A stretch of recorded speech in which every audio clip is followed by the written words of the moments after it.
بسم اللہ الرحمن الرحیم۔ آج کے ہمارے اس درس عقائد کے حلقے میں انشاءاللہ اللہ تبارک و تعالیٰ کی ذات کے حوالے سے جو چند ایک باتیں رہ گئی ہیں وہ آج ہم نے سیکھنی ہیں، اور کل سے انشاءاللہ ہم شرک پر جو ہے وہ تفصیلی معلومات حاصل کریں گے۔ شرک کیا ہے اور شرک کب ہوتا ہے، شرک کتنا بڑا گناہ ہے، کیا شرک کی معافی ہے یا نہیں، اور کیا شرک ہے کیا شرک نہیں، یہ تمام چیزیں انشاءاللہ کل کے درس میں بیان کی جائیں گی۔ آج کے درس میں چند وہ چیزیں جو ابھی باقی ہیں ذات باری تعالیٰ کے حوالے سے، ان کی ہم جو ہے وہ معلومات حاصل کریں گے۔ یاد رکھیں کل کے درس میں ہم نے چند ایک ان چیزوں کا ذکر سنا تھا کہ جن کا تعلق رب تعالیٰ کے ذات کے ساتھ جوڑنا درست نہیں ہے، یعنی جن چیزوں سے رب تعالیٰ پاک ہے، منزہ ہے، مبرہ ہے، ان چیزوں کا ہم نے ذکر سنا تھا، اور ان میں سے ایک چیز باقی ہے جو اہم ترین ہے، وہ آج ہم سنیں گے، اور بقیہ اس کے آگے ہم گفتگو سنتے چلے جائیں گے۔ یاد رکھیں جو محالات ہے نا وہ اللہ تبارک و تعالیٰ کی قدرت کے تحت نہیں ہے۔ محال کیا ہوتا ہے، پہلے ذرا اس کو سماعت کر لیں۔ محال وہ کام جو عقلاً شرعاً ممکن ہی نہ ہو، عقلاً بھی وہ نہ ہو سکتا ہو اور شرعاً بھی وہ نہ ہو سکتا ہو، ایسے کام کو شریعت میں محال کہتے ہیں۔ اس کی ایک مثال دے کر آپ کو بات سمجھاتا ہوں۔ رب تعالیٰ کی ذات کے لیے اس طرح کا نظریہ رکھنا کہ وہ معاذ اللہ جھوٹ بول سکتا ہے، معاذ اللہ، اب یہ ایک ایسی بات ہے جس کو نہ عقل مانتی ہے نہ شریعت مانتی ہے، کیونکہ جھوٹ ایک نقص ہے، ایک عیب ہے، یہ جس بندے میں ہوتا ہے اس کو عیبدار کرتا ہے، اس کا اعتبار نہیں ہوتا، لوگ اس کی بات کو اہمیت نہیں دیتے، یہ ایک نقص ہے۔ عقل بھی اس بات کو مانتی ہے کہ یہ رب تعالیٰ کے ذات کے ساتھ نہیں ہونا چاہیے، اور شریعت میں بھی اس بات کا کثرت کے ساتھ ذکر ہے کہ چونکہ یہ عیب ہے لہٰذا یہ رب تعالیٰ کے ذات میں نہیں پایا جا سکتا۔ اب یہ والی چیز اللہ کی ذات کے اعتبار سے محال ہے، اب اس محال پر رب تعالیٰ کی قدرت نہیں۔ اب یہاں پر ایک سوال یہ ہوتا ہے کہ یہ کیسے کہہ سکتے ہیں کہ محال جو ہے نا وہ رب قدرت کے تحت نہیں ہے، پھر تو رب کی قدرت میں کمی آ گئی، معاذ اللہ۔ ایسی بات نہیں ہے، محال میں ہی اتنی طاقت نہیں کہ وہ رب کی قدرت کے تحت آ سکے، کیونکہ محال ہے ہی ایسی چیز جس کو نہ عقل مانتی ہے نہ شریعت مانتی ہے۔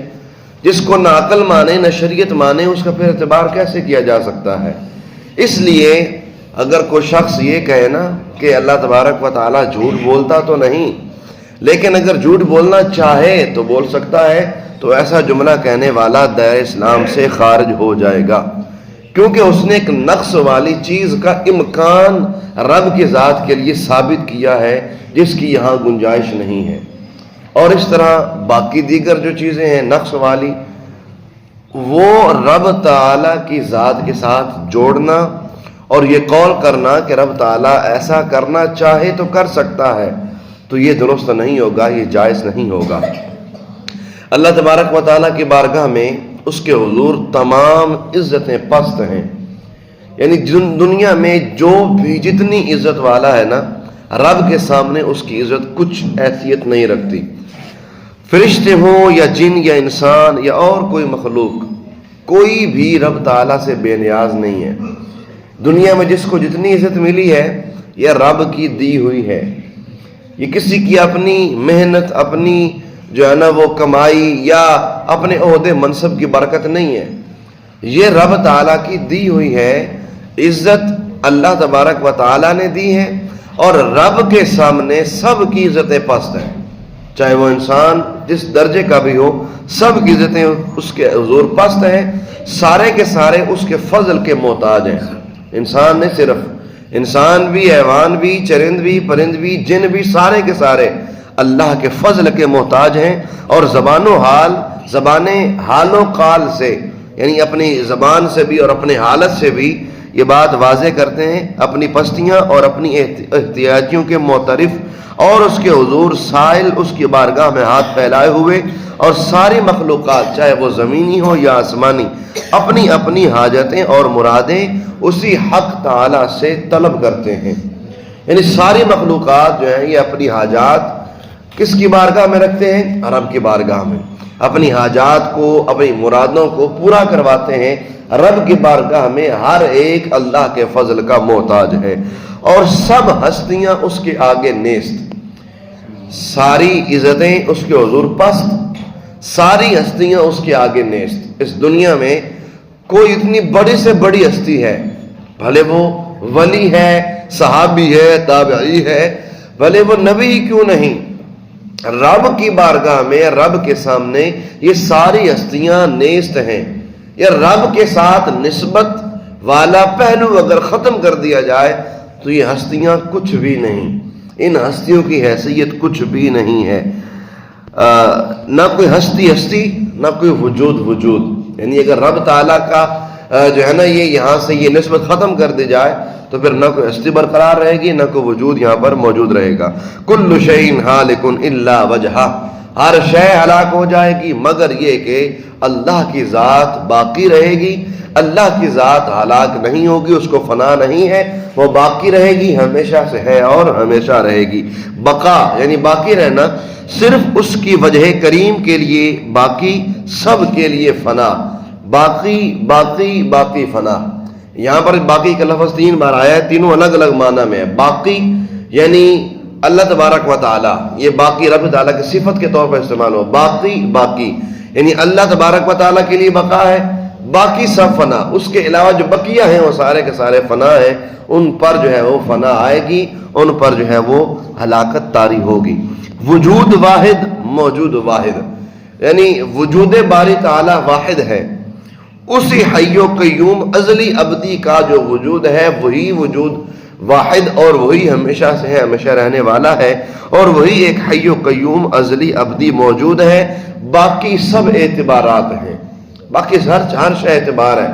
کیا مطلب کہ اگر اعتبار کر لیا جائے تو موجود، اگر اعتبار نہ کیا جائے تو موجود نہیں۔ جیسا کہ مثال کے طور پر انسان ہے، اس کا اعتبار کیا جائے زندگی کے اعتبار سے، زندہ ہے تو موجود، زندہ ہونے کا اعتبار ختم کر دیا جائے، اس کے مردہ ہونے کا قول کر دیا جائے تو یہ ختم۔ اعتبار کر لو تو ہوگا، نہ کرو تو نہیں ہوگا۔ لیکن رب تعالیٰ کی جو ذات ہے وہ اعتبار کریں نہ کریں، اول تو اعتبار کا تعلق اس کی ذات سے ہے ہی نہیں، اعتبار ہے ہی حوادثات کی صفت میں سے، وہ ہمیشہ سے ہے، ہمیشہ رہے گا، اس کی ذات کو فنا نہیں، اس کی ذات ہمیشہ تھی، ہمیشہ ہے اور ہمیشہ رہے گی۔ ذرات اکوان یعنی موجودات کے ذرہ ذرہ کو اس کی ذات سے ایک نسبت مجہولۃ الکیف ہے، نامعلوم الکیفیت، جس کے لحاظ سے من و تو کو موجود اور کائن کہا جاتا ہے، اور ہست و بود سے تعبیر کیا جاتا ہے۔ یعنی کہ رب تعالیٰ کے ساتھ دیگر موجودات کو جو نسبت ہے وہ ایک نامعلوم سی کیفیت کی ہے۔ کیا مطلب ہے کہ اگر یہ نسبت رہے گی، اگر رب تعالیٰ کے ساتھ تعلق رہے گا تو وہ چیز موجود رہے گی، اگر تعلق ختم ہو جائے گا تو اس چیز کا وجود ختم ہو جائے گا، وہ چیز بالکل نہیں رہے گی۔ اور اگر اس نسبت کا قدم درمیان سے اٹھا لیا جائے، ہست نیست ہو جائے گا، یعنی موجود چیز ختم، اور بود نابود ہو جائے گا، کسی ذرہ موجود کا وجود نہ رہے گا کہ اس پر ہستی کا اطلاق روا ہو۔ یعنی رب تعالیٰ کے ساتھ جو نسبت ہے، اس نسبت کو اگر درمیان سے اٹھا لیا جائے تو پھر جو ہے وہ کوئی ہستی نہیں رہے گی، کوئی بندہ موجود نہیں رہے گا، کوئی بھی عزت والا شخص یہاں پر باقی نہیں رہے گا۔ اور آگے فرمایا کہ اور اس کے آفتاب وجود کا ایک پرتو ایک ظل، ایک شعاع، ایک عکس ہے، یعنی جو کہ کائنات کا ہر ذرہ نگاہ ظاہر میں جلوہ آرائیاں کر رہا ہے۔ اس دنیا میں جو کچھ ہمیں نظر آ رہا ہے نا، اچھا ہے، خوبصورت ہے، بھلا ہے، یہ سارا رب تعالیٰ کی نگاہ کا فیضان ہے اور اس کی جلوہ آرائی ہے کہ یہ تمام چیزیں یہاں موجود ہیں۔ اگر وہ اپنی جو ہے وہ نگاہ یہاں سے ہٹا لے تو پھر یہ کوئی چیز یہاں پر باقی نہ رہے گی، اور ایک لحظہ کو اس سے نگاہ ہٹا لی جائے، یعنی رب تعالیٰ ایک لمحے کے لیے بھی اس کائنات سے اپنی توجہ ہٹا لے تو کیا ہوگا؟ تو عالم ایک خواب پریشان کا نام رہ جائے گا، بس ایک خواب پریشان کا نام رہ جائے گا۔ ہو کا میدان عدم بخت کی طرح سنسان ہو جائے گا، محض معدوم اور یکسر ویران ہو جائے گا۔ تو مرتبہ وجود میں صرف ایک ذات حق ہے، باقی سب اسی کے پرتو وجود سے موجود ہیں۔ مرتبہ کون میں نور ابدی آفتاب ہے اور تمام عالم اس کے آئینے میں، یعنی وجود ایک ہی ہے جسے واجب الوجود کہتے ہیں۔ واجب الوجود صرف ایک ذات ہے جس وجود کا ہر لحظے، ہر لمحے، ہر وقت میں ہونا ضروری ہے، وہ صرف ایک وجود ہے۔ باقی سارے جو وجود ہیں یہ اسی کے وجود کے پرتو ہیں۔ اگر اس کی توجہ اور اس کی رضا رہے تو باقی وجود رہیں گے، اور جب اس کی رضا ہٹ جائے گی تو یہ وجود ختم ہو جائیں گے۔ موجود اور وجود صرف اللہ ہی کا ہے جو واجب ہے۔ واجب الوجود صرف رب کی ذات ہے، رب کی ذات کے علاوہ اور کوئی دوسری شے واجب الوجود نہیں ہے۔ باقی سارے جائز الوجود ہیں کہ رب تعالیٰ کی مرضی کے بغیر کسی کا وجود نہیں ہو سکتا، اور جب رب تعالیٰ چاہے تو کوئی اتنا مرضی بڑے وجود کا ہو، اس کا وجود ختم ہو جائے گا۔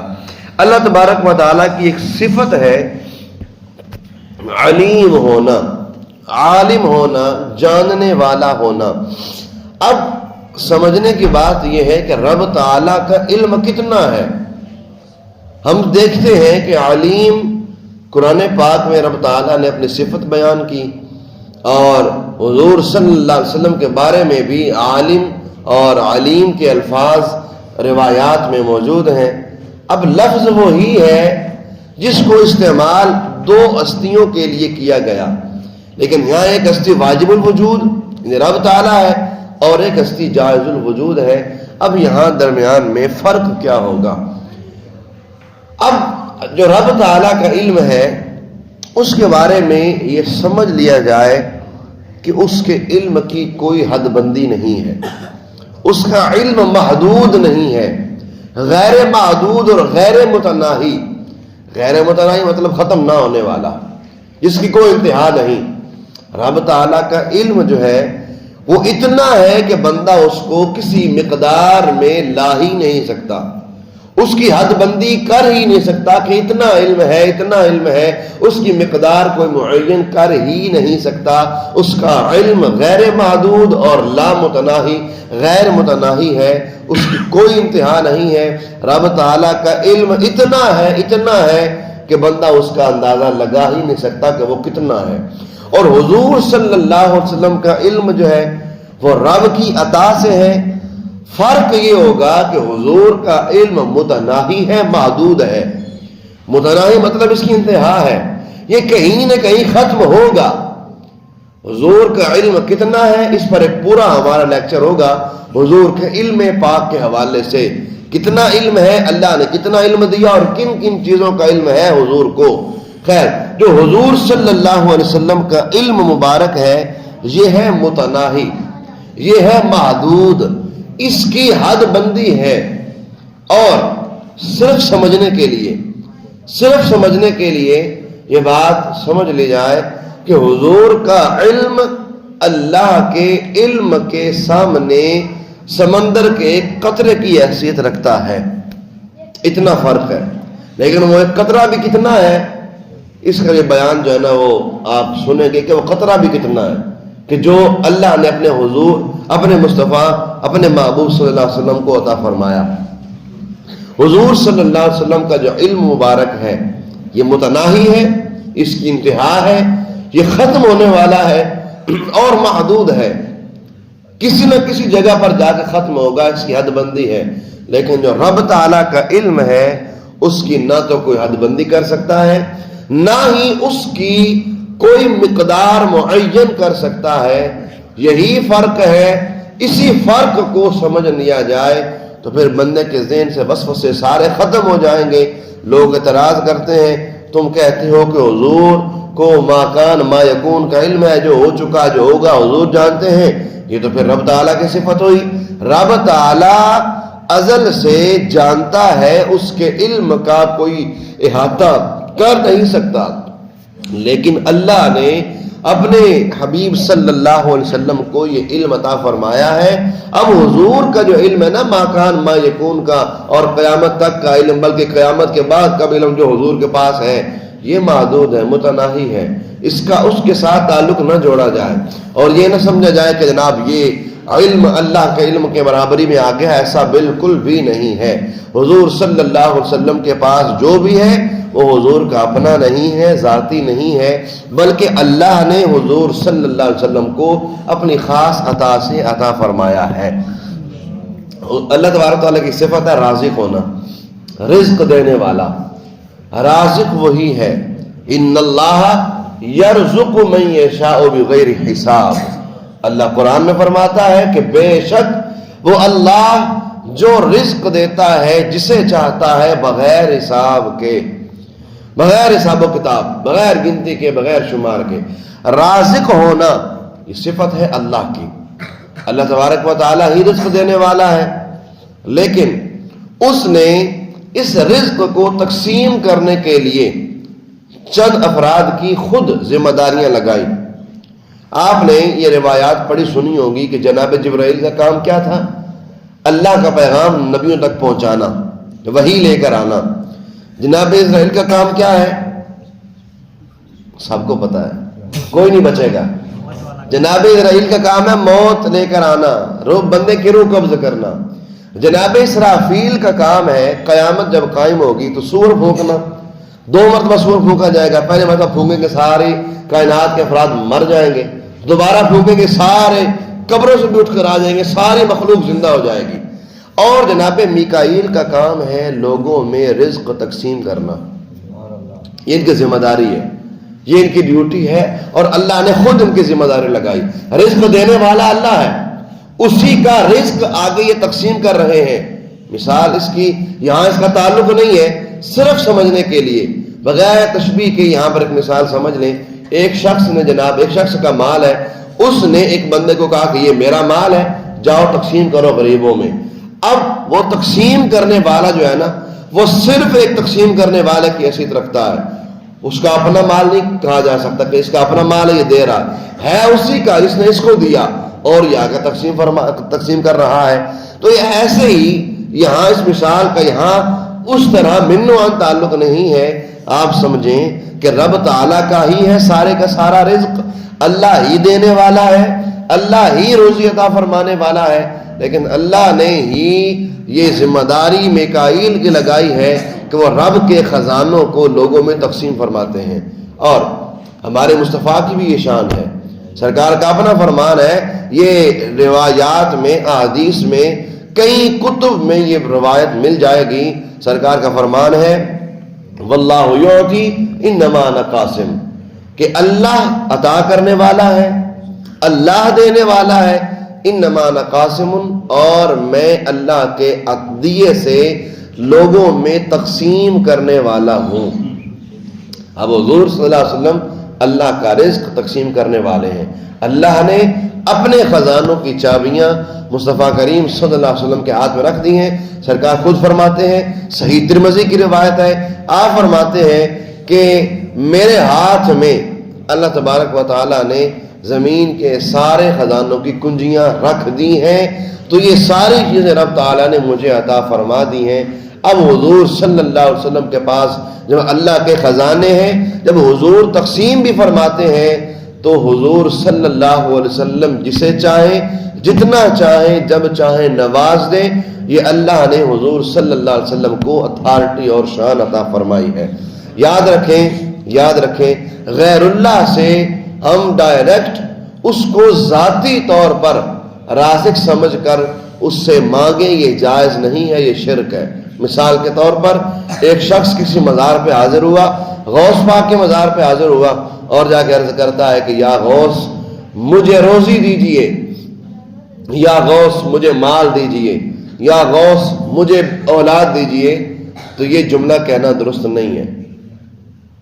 اگر یہ ہے کہ اس ولی کو ذاتی طور پر نہیں بلکہ محض ایک وسیلے کے طور پر اللہ کی بارگاہ سے لے کے دینے والا، یہ سمجھ کر اگر یہ کہتے ہیں تو پھر اس میں حرج نہیں ہے، اس میں پھر مذائقہ نہیں ہے. لیکن ڈائریکٹ انہیں سے کہنا شروع کر دینا، انہی سے دعائیں کرنے لگ جانا، یہ درست نہیں ہے. یاد رکھیں دعا صرف اللہ کی بارگاہ میں ہے، دعا صرف اللہ کی بارگاہ میں ہے. دعا اللہ کے علاوہ کسی اور بارگاہ میں نہیں ہے، بھلے وہ حضور صلی اللہ علیہ وسلم کی بارگاہ کیوں نہ ہو. یہاں آرزو ہوتی ہے، التجا ہوتی ہے، استغاثہ ہوتا ہے، یہاں جو ہے وہ اپنے دکھڑے سنائے جاتے ہیں، وگرنہ دعا رب تعالیٰ کی بارگاہ میں کی جاتی ہے. اللہ تبارک و تعالیٰ ہم سب کو جو آج ہم نے سنا اسے یاد رکھنے عمل پیرا ہونے کی توفیق عطا فرمائے. کل سے انشاءاللہ ہم شرک کے حوالے سے گفتگو شروع کریں گے. ذات باری کے حوالے سے ہماری گفتگو ختم ہو گئی ہے. کسی کا کوئی بھی سوال ہو اللہ کی ذات کے حوالے سے، اس کی صفات کے حوالے سے آپ سوالات کر سکتے ہیں، کیونکہ کل سے ہم انشاءاللہ شرک کی گفتگو شروع کرنے والے ہیں. کوئی سوال؟ اللہ اوپر ہے، ہر جگہ مطلب یہ بولا جاتا ہے، ہر گھر میں تقریباً اللہ ہر جگہ موجود ہے. جی تو اس ہمیں گناہ تو نہیں ہے، مطلب ہمیں یہ یقین رکھنا، کیونکہ ہمیں تو پتہ نہیں تھا. آپ نے کل بولا جی، کل میں نے اس کی وضاحت کی تھی کہ اللہ یہ کہنا کہ اللہ اوپر ہے یا اللہ ہر جگہ موجود ہے، ہر جگہ جگہ کا ذکر کرنا، یا کہنا کہ اللہ اوپر موجود ہے.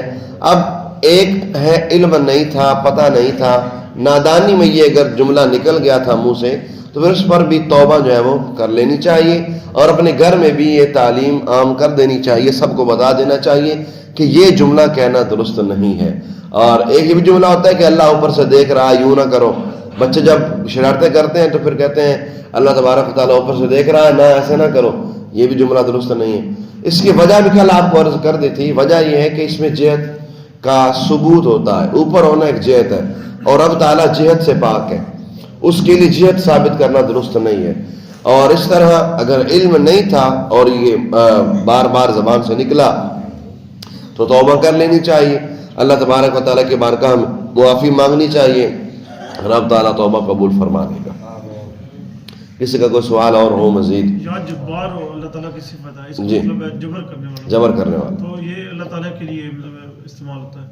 تو یہ مطلب اس کا مطلب تو مطلب ان کے لیے کیسے مطلب استعمال ہوتا ہے جبر کرنے والا؟ اللہ تبارک و تعالیٰ کا دیکھیں، اللہ تبارک و تعالیٰ کی صفتیں جو ہے نا وہ دو طرح کی ہیں. ایک صفتیں ہیں وہ جن میں رحم اور نرمی کا جو ہے نا وہ مادہ پایا جاتا ہے، جیسے یا رحمان، یا رحیم، یا کریم، اور یا ستار، یا غفار. یہ ساری وہ صفتیں ہیں جن میں ایک رحم دلی کا جو ہے نا وہ ایک مادہ ہوتا ہے. اور دوسری صفات وہ ہوتی ہیں جن میں رب تعالیٰ کے جلال کا ذکر ہوتا ہے، جیسے جبار، قہار، قہر فرمانے والا، جبر فرمانے والا. اب اس میں معنی یہ ہوگا کہ رب تعالیٰ جو ہے وہ جلال کا اظہار فرماتا ہے. اس کا جو جلال ہے، جس کو ہم غصہ کہتے ہیں، غصے کا لفظ رب کے لیے استعمال نہیں کرنا چاہیے. جلال، رب تعالیٰ کا جلال، جلال باری تعالیٰ، اور یوں کہہ لیں کہ جبر باری تعالیٰ، قہر باری تعالیٰ، ان رب تعالیٰ کی ناراضگی. جب رب تعالیٰ ناراض ہوتا ہے تو پھر وہ جبر فرماتا ہے، مطلب جلال فرماتا ہے. جو ہے وہ اس کیفیت میں ہوتا ہے کہ جس طرح ایک انسان غصے والی کیفیت میں ہوتا ہے بغیر کسی تشبیہ کے، رب تعالیٰ بھی جلال والی کیفیت میں ہوتا ہے کہ وہ ناراضی کا اظہار کرتے ہوئے جلال فرماتا ہے، اور بندے سے سخت قسم کی ناراضی کا اظہار فرماتا ہے. جبار کا معنی یہ ہوگا. ورنہ جبر ہمارے دور میں، ہمارے معاشرے میں جس معنی کا استعمال ہوتا ہے وہ یہ کہ بلا وجہ کسی پر سختی کر دینا. ٹھیک ہے، یہ معنی اللہ تبارک تعالیٰ کی ذات میں استعمال نہیں ہوگا. وہاں جبار سے مراد جلال فرمانے والا اور سخت ناراضی کا اظہار فرمانے والا. اور کوئی سوال کسی کا ہے؟ چونکہ ہم نے یہ چیپٹر کلوز کر دیا ہے، اب رب تعالیٰ کی ذات اور اس کے صفات کے بارے میں جو کچھ بیان کر سکے وہ بیان کر دیا، اور جتنا ممکن تھا بیان ہو گیا. چیزیں تو اور بھی بہت سی ہیں. اب انشاءاللہ کل سے ہم شرک کی گفتگو شروع کریں گے، اس کے بعد بالترتیب آگے ہم بڑھتے چلے جائیں گے. اللہ تعالیٰ ہم سب کو یہ باتیں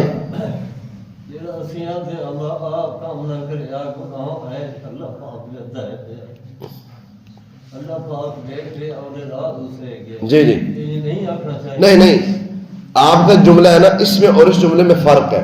آپ کا جملہ ہے کہ اے کام نہیں کرنا، اللہ وعدہ پہ ہے. اس میں مسئلہ نہیں ہے، اس میں صرف یہ کہ اللہ دیکھ رہا ہے، اس میں اور کچھ نہیں ہے کہ اللہ اوپر سے دیکھ رہا ہے، ادھر سے دیکھ رہا ہے، ادھر سے دیکھ رہا ہے، ایسا کچھ نہیں. یہ جملہ درست ہے، اور یہ جملہ تو قرآنی جملہ ہے نا. تو قرآن پاک میں رب تعالیٰ نے ارشاد فرمایا نا کہ وہ جس کا معنی ہے الم یعلم بان اللہ یرا، کیا یہ نہ جانا کہ رب تعالیٰ دیکھ رہا ہے. یعنی یہ کہنا کہ ایسا نہ کرو اللہ دیکھ رہا ہے، یہ جملہ درست ہے، جائز ہے، کیونکہ اس میں کوئی جہت نہیں ہے، اس میں کسی قسم کی کوئی جگہ، کوئی مکان، کوئی جہت نہیں ہے. یہ ایک سمپل جملہ ہے. ہاں یہ ہو کہ بھائی ایسا نہ کرو اللہ اوپر سے دیکھ رہا ہے، یہ درست نہیں ہے. اور بھائی یہ نہ کرو اللہ آسمانوں سے دیکھ رہا ہے، ایسا جائز نہیں، کیونکہ اس میں جہت اور ایک مکان کا ثبوت ہو رہا ہے جو کہ جائز اور درست نہیں ہے. چلیں آمین. الحمدللہ رب العالمین والصلاة والسلام علی سید